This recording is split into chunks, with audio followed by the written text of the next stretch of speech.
My little clapboard. So about a month and a half to 2 months ago, I had discovered on my phone, it was saying that I had spent about 12 hours a day average on my phone. I used to have a little trap that I got stuck on TikTok. I had TikTok for a while and I would scroll throughout those videos. Found myself doing the same exact thing. Instagram! Scrolling through each video, scrolling through the same sounds, the same thing. And so I had a idea to do more reading and less scrolling.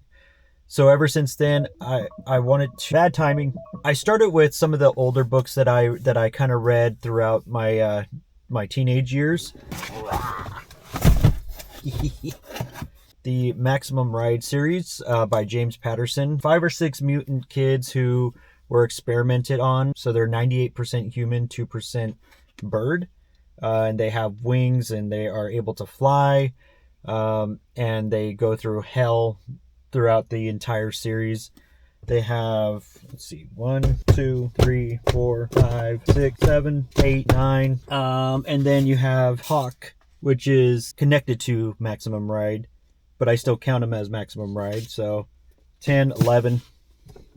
Yeah, so I've read all these books. They're really good. Hawk was really good. Hawk City of Dead, I felt like was a little rushed for the ending. If you're somebody who's into making movies and you like films a lot, this book called Making Movies is a really good book.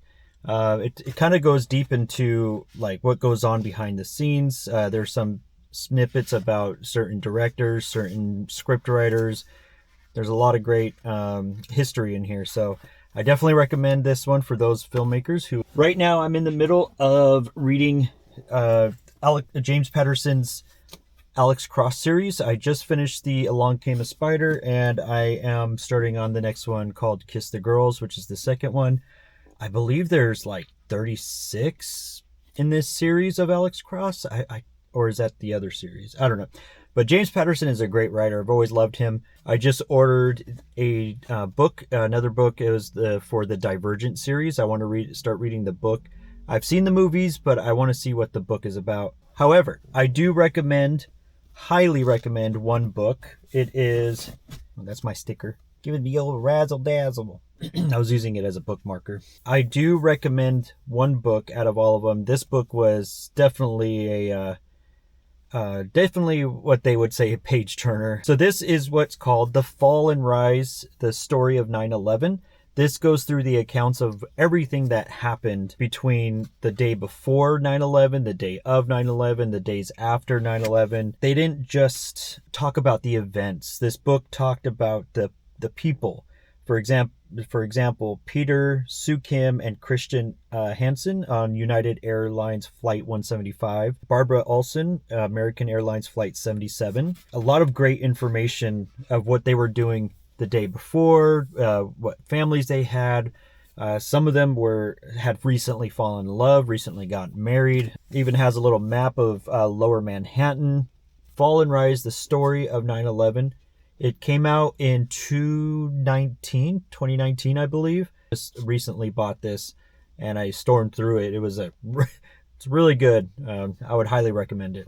So if there's anybody out there who kind of like wants to do the same thing and start reading more, and you're not sure how to start, what I did is that I just went back to the books that I read as a teenager and I kind of read through the entire series over again. And then I started getting more interested in wanting to do Alex Cross series because I've always wondered what kind of series this was. But if you're also struggling more, you can always get a book from a movie that you like. So for example, I'm a fan of Divergent. It was a great film when it came out, and so now I want to read the book, see if there's any other information that could be missing.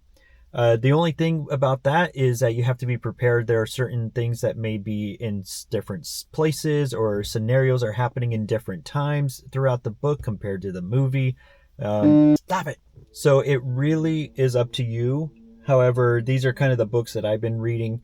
There are a lot of different authors out there that you can read. I believe there's a series on Amazon Prime for Alex Cross, but I haven't watched it yet. World's Number One Detective. The great thing is that I did an updated time slots of my daily average. My daily average dropped from 12 hours to 5 hours per day. I'm still trying in the middle of working on that and getting my time down. However, 5 hours per day is a dramatic drop. I've been sleeping better, which is awesome. I've been reading before I go to bed, and it's been helping me sleep much better. All right, I'm gonna go get some coffee. It's a cold start. Cool. I'll see you later. And light.